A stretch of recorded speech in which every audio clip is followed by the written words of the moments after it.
Hello, I am Kyleen Sherwood and I am the leader of Team Wish. And today I'm talking very quickly, getting a lot of information in this one short video on team building. So this is an introduction to team building. If you're on Team Wish, we are going to have an entire Wish camp on team building. So I'm going to dive into each one of these a lot deeper, a lot more closely as the next couple days progress. But I wanted to do a quick introduction video talking about the main concepts and process we're going to be using for team building. If you have been around for a little while on our team, you will have probably already seen in the past some recruiting boot camps. This one is going to be a little bit different. Our team building wish camp is a little different, a little more focused on other elements than past boot camps have been, and I'm excited to share with you over the next couple weeks really what we're doing. So this video is an introduction to team building. So this is an essential part of our businesses. If we want to share this product, that's awesome, of course. A lot of us got into this because we love Perfectly Posh. And that is why we should be in this to begin with, right? But if we want to build empires, if we want to go places and build businesses that are sustainable and growing and exciting and thriving, we need to focus our attention on team building. You may notice that I call it team building. I do not call it recruiting for a number of reasons. I feel like recruiting is very impersonal and militant, where relationship building should be the focus. So I stick with team building because I am not recruiting anybody. I am building a team. I'm building a business. So I want to focus on building, not recruiting. So you'll notice that I use that term. You may be more familiar with recruiting, but I'm using team building because I believe that it's a relationship and it's an ongoing progression of interactions and conversations and engagements. So I prefer building. On that note, if you have not, you should have already watched the Eric Worre video, and you can find that here on YouTube by searching how to recruit 20 people in 30 days. And you're going to want to watch that video. It's about an hour long, but it is totally worth it, and take notes. Watch it several times if you have to, but take notes.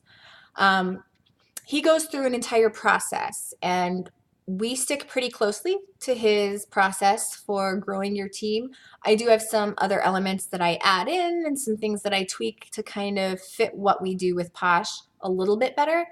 But in essence, that's the model we follow. So you're going to want to watch that video, and you're going to want to grab a copy of his book, Eric Worre's book, GoPro, and read it. Dog ear it, bookmark it, highlight it, underline it, whatever you have to do, read it multiple times if need be, okay? So basically, we're going to break it down into a 3-step process.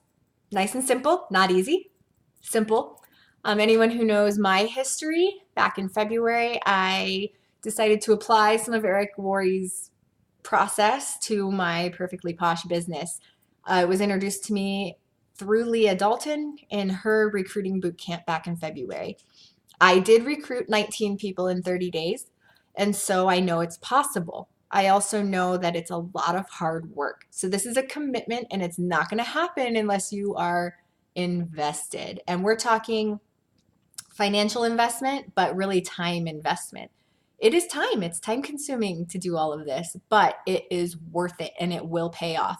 Statistically, it will pay off. Even if you just do this system exactly as it is, the industry standard is 10% conversion rate. So you're going to get 10% of the people you share this with in this way to join your team, which is a fabulous percentage. And in my Wish Camp, I'm going to talk about some things we can do to increase that percentage by quite a bit. So I actually average about 20 to 25%, and that's because of some things that I utilize in addition to this 3-step process. Okay, so step 1 is your list. Step 2 is to share your tool, and step 3 is to follow up.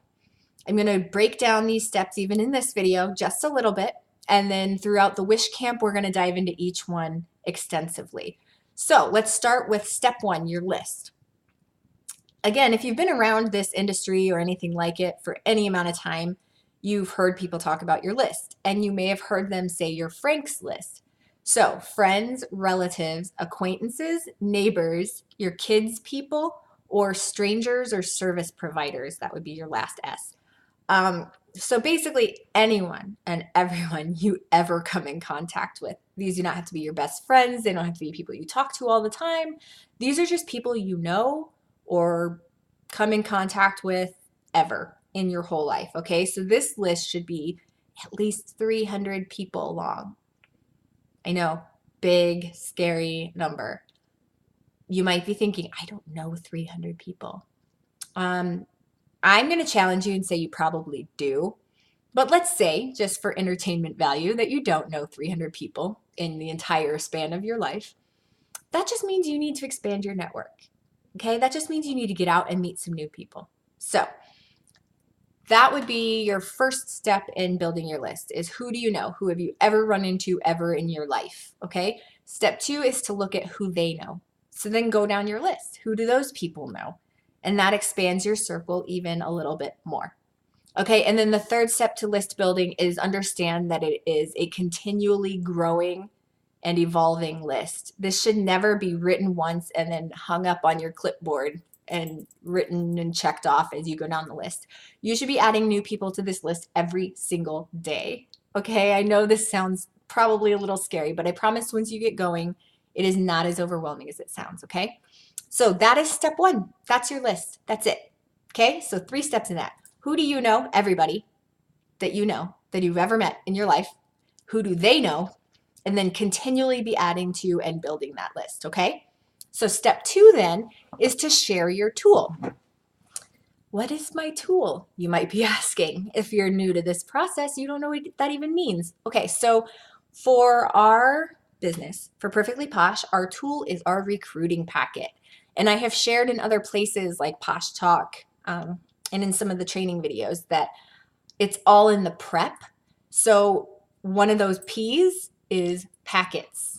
Okay, so P is packets. Have a recruiting packet. Let it do the work for you. You do not need to ever go in and sell Posh opportunity to anyone ever. Don't sell Posh to anyone ever, okay? You don't have to. Okay? You prepare a beautifully thorough and articulate and personal recruiting packet for each person and let that do the work for you. Posh has created some pretty incredible resources that we can use to put in our packets that will do the work for us. So our job is just to write down our list of people and get this into their hands. And we will break down a specific method for offering this packet to people, okay? I am gonna show you very, very quickly what I put in my packets, but you can put whatever you want in yours, okay? This is just what I find works for me, but adjust it accordingly based on what you have on hand or who your people are. I did not have all of this. I'm going to stop here before I show you this. This is what my packet looks like now, okay? So in the beginning, back in February, I did not have all of this, all right? So I'm going to show you this now, and then I'm going to tell you what I did in the beginning. And the whole point is anything works, okay? Just get your stuff into people's hands. There are a few key elements that you should always include, and I will tell you which ones those are. All right, so let's show you what goes in a recruiting packet, or as I call it, a team building packet. First off, I always include samples, even for people who are familiar with Posh and have used it a whole lot.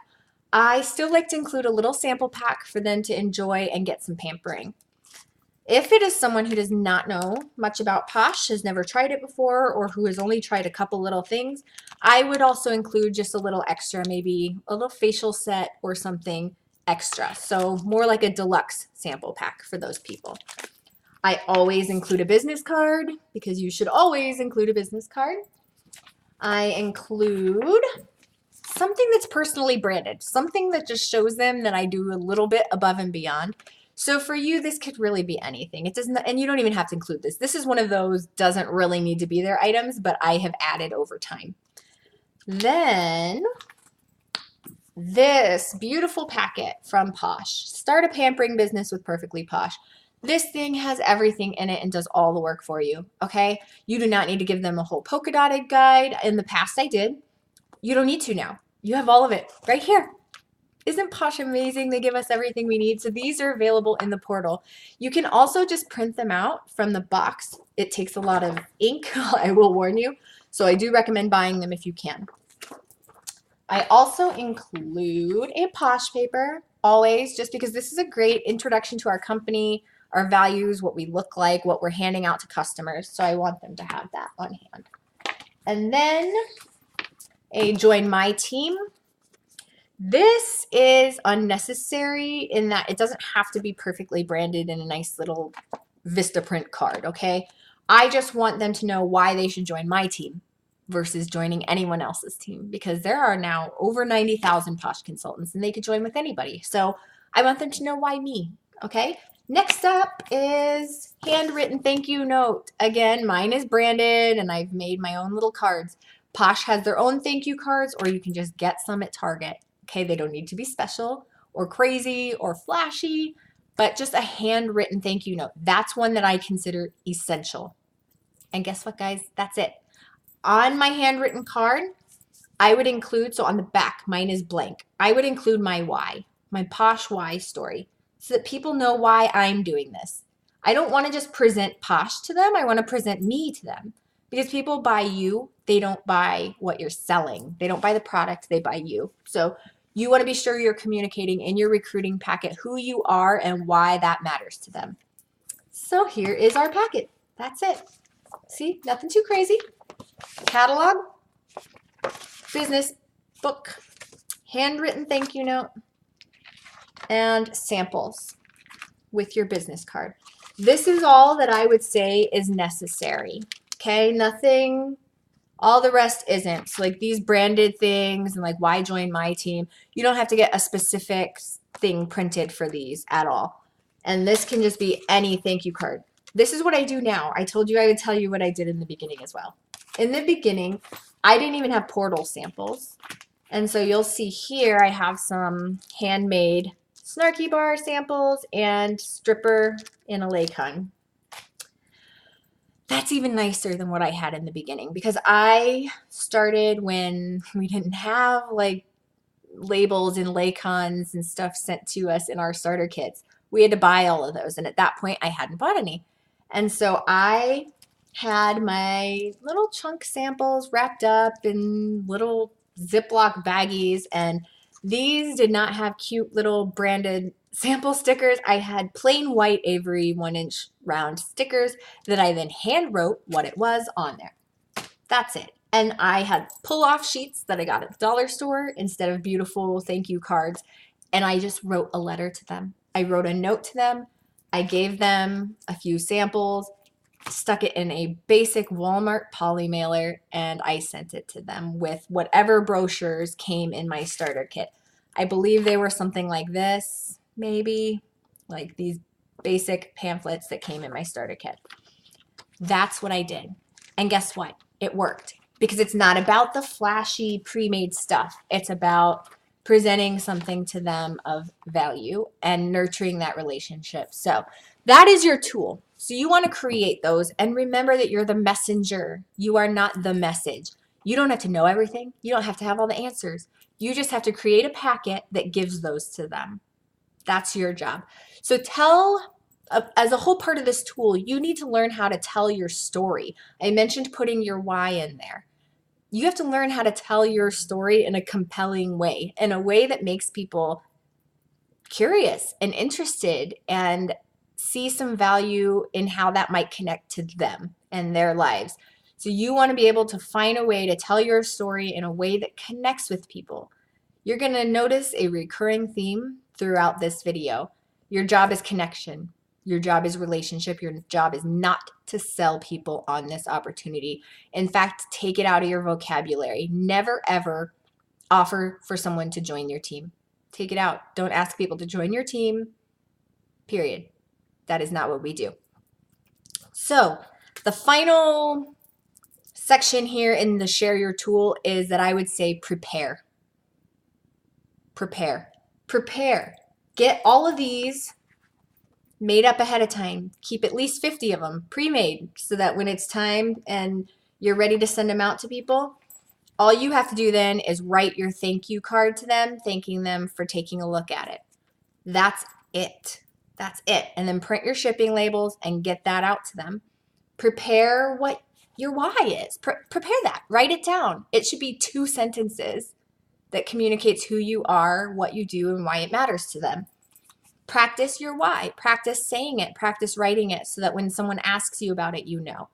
And then practice and prepare this method of team building, which we're going to talk about more because it is a method and it's a system. And so the more prepared you are in the system, the better. So that is step 2. Step 3 then is follow up. All right. So step 3, basically follow up is doing what you said you would do. I know, groundbreaking, right? So if you say you're going to do something, follow through and do it. And you're going to hear why I'm saying that when I explain to you what this process is, okay? So when you have objections to people, because you will, like people will object, they call them objections. It's when people have a reason or a concern about joining or why they can't join.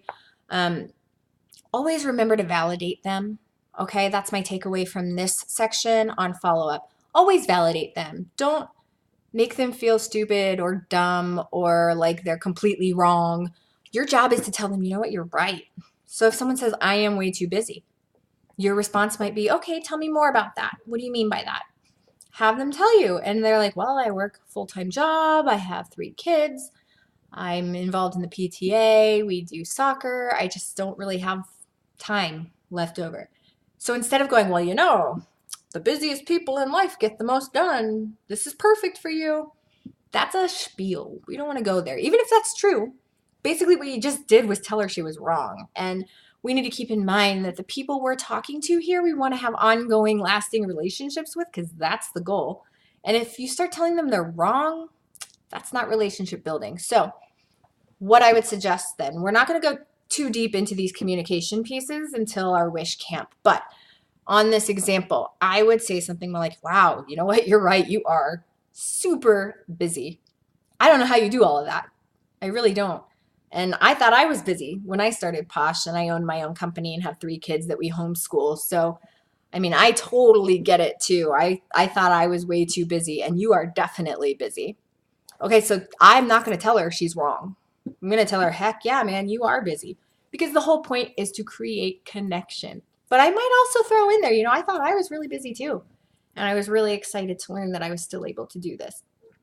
So we'll talk more about objections and things like that in future videos. But right now, I just want you to remember during follow-up, the goal is not to sell them. The goal is not to offer them your beautiful Posh business opportunity. The goal is simple, and this is going to take all the pressure off of you. Your goal is to set up the next contact point. What? You probably didn't see that one coming. Huh. Your goal is to set up the next time you're going to talk to them. And we will talk a little bit more about that, okay? Let's talk really quick because between step 1 and 2, if you're writing this down, between step 1 and 2, where you have the list in step 1 of people and step 2, sharing the tool, how do you get there? How do you jump from your list to sharing the tool with people? There is a whole process in the middle of setting that up. And that right there is where everything happens. And it's where most people lose it. It's where most people don't do it right. Okay. As we know, there are a million ways to do things in growing your own business. So this is one right way. There are probably a dozen other right ways out there. I'm sharing this right way with you because I've done this one. I have experience with this one and I know it works. So we're going to talk really, really fast. I'm just going to introduce you to these 8 steps to getting from your list to getting the packet in their hands. All right. Step 1, be in a hurry. Hey, so-and-so, I only have a minute. I'm running out the door, but I wanted to drop in really fast to talk to you about something. Okay? And I will explain more about why that's important later. Step 2, compliment them. Not a gross, flattering compliment. There's a difference between complimenting someone and flattering someone. Flattering, gross, manipulative, don't do it. Complimenting is connecting. Complimenting is taking some time before contacting them and thinking, what do I love about this person? What do I appreciate about them? What makes them special? Because what you're doing is seeking to find a connection point with them, and that's a good thing. That's not manipulating. That is not gross. That's just good human behavior. We should be doing that regardless of whether or not we want to share something with them about our business. We should be doing that just naturally. And really learning this process has made me a better human being because I'm doing this naturally with everybody, even without the end goal of sharing this with them. Okay, so keep that in mind. So 1, be in a hurry. Step 2, compliment. Step 3, invitation. This is where you share your why. Share about yourself. Hey, I'm with Posh now, and I love that I get to support and inspire women. That's it. Now, this is not one size fits all. This one is where DISC, D-I-S-C, comes in handy, and we will talk more specifically about that. That invitation piece is going to depend on who you're talking to and what your relationship is with them and what their profile type is. Okay, so that is a little more detailed, a little more intricate. We're going to get into later. Step 4, make your if I would you statement. If I were to send you a really cool package full of samples and information so that you can try things out and learn more about it, would you be willing to give me some feedback? If I send you this stuff, would you give me some feedback? You're not asking anyone to join your team. You're not asking anyone to buy something from you. You're not even asking anybody to review something and post it on your Facebook page and tag me. None of that. This is a no obligation. If I send you this stuff, will you give me feedback on it? Takes all the pressure off of everybody. That is a key statement right there. Then step 5, get a time commitment. Okay, awesome. I'm so glad you'll do that for me. Thank you. So if I send this out tomorrow, it should be there by this weekend. If I follow up with you on Wednesday, so again, if I follow up with you on Wednesday, would you be available that evening? Or would that give you enough time to try everything? And if they say yes, great. Confirm that. And that's where we get on to step number 7. Confirm that. Great. Then I will talk to you on Wednesday evening and I look forward to it. And that's it. So you scheduled your next contact. Confirm that time. So Wednesday is right, correct? Get that yes, Wednesday is right. Get that confirmation. And then the last step, get off the phone. We tend to draw things out and info dump and share too much and try to sell people when we're on this conversation. And this can be done on Facebook. This does not have to be a phone call. This can be a text or a Facebook message, whatever. But quick, in, out. This should take 2 minutes, folks, 2 minutes. You should not be on the call or on Messenger with everybody for 30 minutes. It's a waste of your time and theirs. And remember, you told them you're busy in the beginning. So it gives everybody an out and there's no pressure. So get off the phone. So to recap, be in a hurry, genuine compliment, invitation based on the DISC profile. That's where you're sharing your why.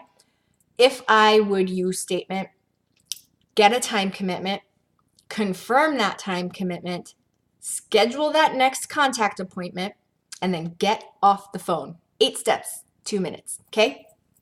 Awesome. I do not want to go much longer on this video because I hate doing long videos, but this has a lot to cover. So I do want to say that in Eric Worre's book on page 85 of GoPro, he talks about keys to people who are successful team builders and what they have in common. And I want to share those 5 with you. So his first one is that they are emotionally detached from the outcome, which basically means if someone says, no, I'm not going to be crushed. In fact, I might be happy about that. That frees me up to go talk to the next person. But really, if you're sharing the packet in this way, I don't get no. When I ask if I send you a packet full of stuff, would you give me feedback? I've had one person ever say no out of hundreds of packets. So because we're not asking for anything really other than feedback, everybody says yes. So that takes that one off. But if they say no, that's okay. And if they say no to the conversation way down the road, that's okay because we're not even asking them ever. We never, ever ask them to join our team. That's a whole new concept, I know. Take it out of your vocab. Never ask anyone to join your team again.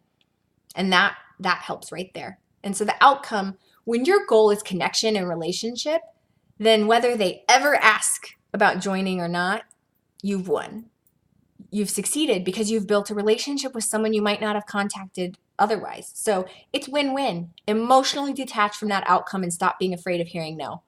We're not asking a question that's yes or no. We're building a relationship. It makes it so much better for everyone involved.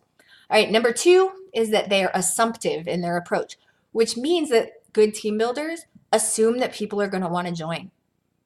And so when you are confident in that and you just assume that they're going to want what you have, you're not desperate. You're not trying to sell them. You're not scared. You're not pushy. None of that happens because you're just building a relationship and you know that what you have is awesome and they're going to want to join it. So there's no need to sell. There's no need to convince or persuade anyone of anything.